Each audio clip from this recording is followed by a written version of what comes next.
Hi everyone, welcome back to my YouTube channel unique classes. मैं हूं आप सभी की खुशी दीदी और आप सब हो मेरे छोटे बहन भाई।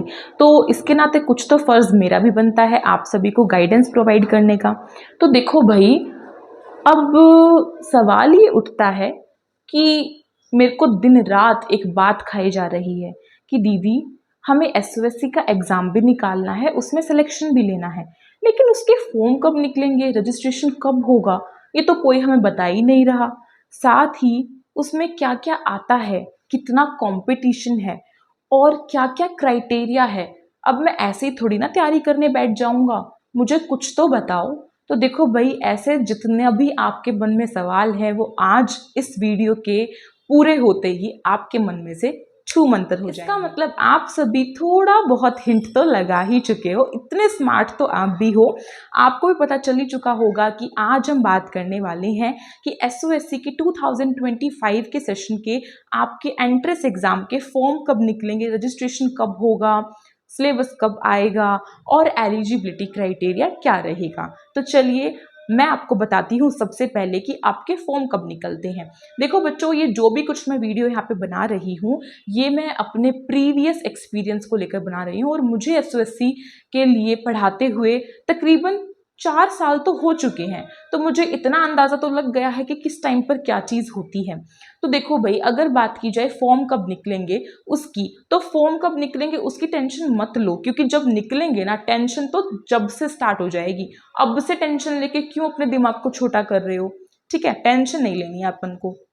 नेक्स्ट चीज़ क्या है, फॉर्म के बारे में बताएं तो आपका जो फॉर्म है वो ऑलमोस्ट दिसंबर के लास्ट तक निकल जाते हैं और ज़्यादातर जनवरी के स्टार्टिंग में निकल जाते हैं।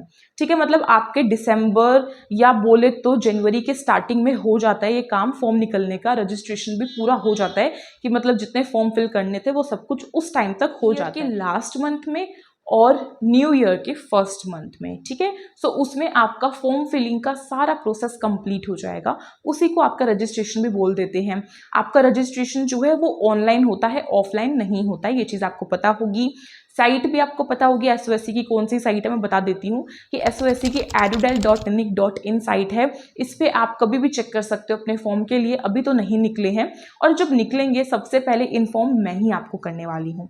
अच्छा भाई, अब बात करते हैं कि इसमें कंपटीशन कितना रहता है।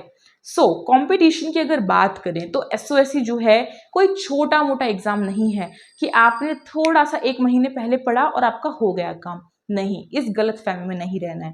अगर किसी चीज़ की टेंशन करनी है तो इसकी करनी है कि आपका सिलेबस कैसे कंप्लीट होगा, आपकी रिवीजन कैसे पूरी होगी। आपको एक अपना पूरा प्रॉपर टाइम टेबल बनाना पड़ेगा कि मुझे किस टाइम तक क्या करना है। मैं टाइम टेबल ये नहीं बोल रही हूँ कि खाने पीने का बनाओ, नो, वो तो मतलब कभी फॉलो ही नहीं होता है। कुछ ऐसा टाइम टेबल कि इस महीने में मैं इतना अपना कंप्लीट कर लूँ, और जो डोमेन आपको लेना है उसके लिए आपको पूरी जानकारी भी होनी चाहिए।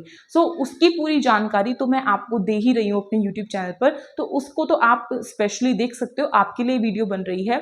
और रही बात सिलेबस की, तो सिलेबस के लिए भी मैं एक सेपरेट वीडियोस बना रही हूँ, स्टेम के लिए, हाई एंड के लिए, ह्यूमैनिटीज़ के लिए, एएफपीएस, पीवीए, सबके लिए बन रहा है। 11th क्लास में भी एएफपीएस, ह्यूमैनिटीज़ और स्टेम।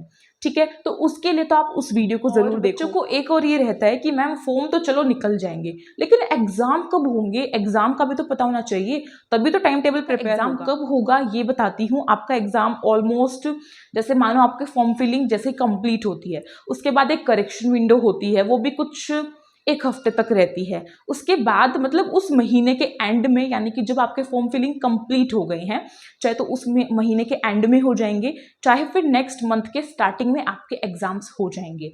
और रिजल्ट तो अभी बहुत आगे की बात है, तो वो तो आगे ही डिस्कस करेंगे हम। किसी को अगर सिलेबस के बारे में जानना है तो वो आप सभी उसकी सेपरेट वीडियोस के थ्रू जान लेना।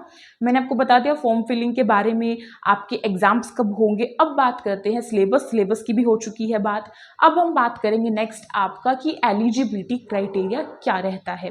क्लास 9th और क्लास 11 दो जो क्लासेस है उसमें इनका एंट्रेंस एग्जाम होता है, एसओएससी कंडक्ट कराता है। क्लास 9th वाले बच्चों की क्लास 8th तो ऑब्वियसली पास आउट हो, वो इतना ही मांगते हैं।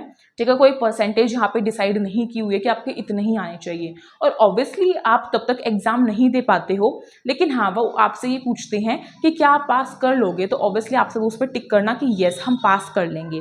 ठीक है। तो ये चीज़ तो है डेफिनेटली, 8th क्लास आपके पास आउट होनी चाहिए। प्लस में एक और चीज़ है कि आप दिल्ली के ही होने चाहिए, यानी कि आप दिल्ली के निवासी हों, आपका दिल्ली में एड्रेस प्रूफ हो, आपकी आइडेंटिफिकेशन जो आइडेंटिटी कार्ड होता है आपका, उसमें दिल्ली ही हो, दिल्ली का एड्रेस हो, ये ज़रूर चाहते हैं। और अगर उसमें ना हो तो कुछ और ऐसा आपके पास प्रूफ हो जिससे कि आप ये साबित कर सकें कि आप दिल्ली में ही रहते हैं और दिल्ली के ही नागरिक हैं। तो ये चीज़ होनी चाहिए। अगर आप किसी दूसरे अदर स्टेट के हो तो उसमें आपको एनसीओएससी में अगर आप एंट्रेंस एग्जाम भी कर लेते हो ना बेटा, तब भी आपको सिलेक्शन नहीं मिलने वाला है। तो जिसका अभी ये रहता है कि हमारे पास कोई एड्रेस प्रूफ नहीं है बट हम दिल्ली में ही रहते हैं, प्लीज़ आप अपना कोई भी एड्रेस प्रूफ ऐसा करवाओ अपडेट। जैसे कि अगर आपके पास कुछ और नहीं है तो आपका आधार कार्ड तो है, उसी को अपडेट करा लो, अभी से कराओगे तो बहुत टाइम है।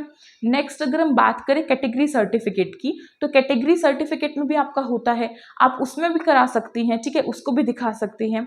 और एक चीज़ याद रखना कि आपकी जो कैटेगरी है ओबीसी ही केवल दिल्ली के जो है वो माने जाएंगे, बाकी अदर स्टेट का अगर कोई ओबीसी है तो उसको उसमें काउंट नहीं किया जाएगा। और अदर जो कैटेगरीज है एसटी और एससी और सीडब्ल्यूएसएन, वो किसी भी स्टेट का हो सकता है। ओके, ओबीसी ओनली दिल्ली के ही कंसीडर किए जाएंगे, ये चीज है। नेक्स्ट अगर हम बात करें आपकी एलिजिबिलिटी में एज की, सो एज क्या रहती है वो मैं आपको भी बताती हूँ। यहाँ पे क्लास 9th के लिए एज दी हुई है आपकी एज लिमिट। आप पहली बात तो क्लास 9th के लिए कर रहे हो, सो आप जो हो अगर 13 ईयर्स के हो, देखो 13 ईयर्स यहाँ पे लिखा हुआ मैं डाल दूंगी, मैं रीड कर देती हूँ। For admission in grade 9th the applicant must have completed the age of 13 years but less than 15 age age of 31 March 2024 है, तो नेक्स्ट अपडेट करके वो 25 कर देंगे। तो यहाँ पे ये बोला हुआ है कि आपकी 13 साल की उम्र होनी चाहिए, आप 13 साल के पूरे पूरे होने चाहिए, मतलब वो एज तो कंप्लीट हो। ऐसा नहीं होना चाहिए कि मैम मैं 13 साल का हो जाऊंगा, ऐसा नहीं चलेगा। सेकेंड थिंग, आप 15 से ऊपर के नहीं होनी चाहिए। और फिर यहाँ पे एज भी दे दी है कि एक डेट भी दे दी है कि 31 मार्च के बाद तो बिल्कुल भी नहीं, ठीक है। और यहाँ पे एक और चीज़ दी हुई है, regular students currently enrolled in class 8th academic session, जो भी आपका रहने वाला है वो दे देंगे, in any recognise school of Delhi are eligible to apply irrespective of age. आप सभी जो हैं, अगर आप एज को पूरा फुलफिल कर रहे हो, आप सभी क्लास 8 अपनी दिल्ली से कर रहे हो, दिल्ली का आपके पास रेजिडेंस प्रूफ है, तो आप सब एलिजिबल हो। और एक और चीज़ मैं आपको बता देती हूँ कि यहाँ पे प्राइवेट स्कूल और गवर्नमेंट स्कूल दोनों के ही बच्चे जा सकते हैं।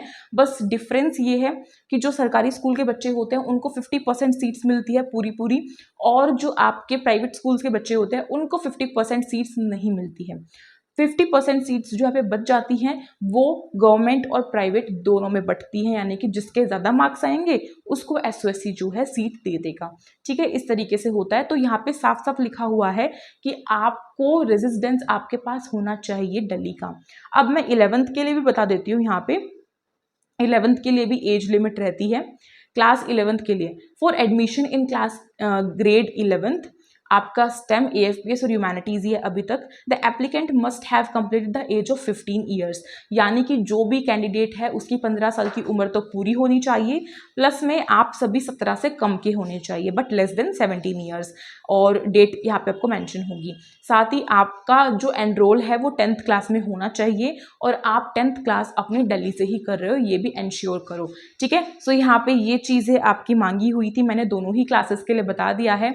अब आई थिंक आप सभी जो है, आपको अब कोई भी डाउट नहीं होगा सिलेबस के रिगार्डिंग, आपके फॉर्म फिलिंग के रिगार्डिंग, एग्जाम कब होंगे, एज क्राइटेरिया क्या है, ये सब कुछ मैंने आपको बताया। जल्दी से हमारे चैनल योनिक क्लासेस को सब्सक्राइब कर लीजिए, और एसओएससी योनिकन्स जो हमारा चैनल है उसे भी सब्सक्राइब कर लीजिए, वो हमारा सेकंड चैनल है, उस पर भी आपको इसी तरीके की स्ट्रेटेजीज अपडेट्स मिलती हैं और एसओएससी से रिलेटेड पढ़ाया भी जाता है। उसकी लिंक मैं डिस्क्रिप्शन बॉक्स में और कमेंट बॉक्स में डालूंगी, प्लस में टेलीग्राम की लिंक मैं आपको डाल दूंगी, कमेंट बॉक्स में दे दूंगी, उसे भी ज्वाइन करो। इंस्टाग्राम आईडी योनिक क्लासेस के नाम से है, उसे फॉलो कर लो, उस पर बहुत सारी अच्छी अच्छी रील्स आती हैं। और आप सभी हमारे इस चैनल को भी सब्सक्राइब करो, इस वीडियो को लाइक करो, ज़्यादा से ज़्यादा शेयर करो, ताकि ये वीडियो जो है बहुत बच्चों तक जा सके, उन्हें पता चल सके कि जहां वो गलती कर रहे हैं वो उसको सुधार लें। जैसे मैंने आपको बताया कि आपको कुछ सुधार करने पड़ेंगे, जैसे आपको अपना एड्रेस प्रूफ दिल्ली का ही दिखाना पड़ेगा, तो उसके लिए अगर आप दिल्ली में रहते हो और आपके पास कुछ नहीं है तो अभी से अपडेट कराओ।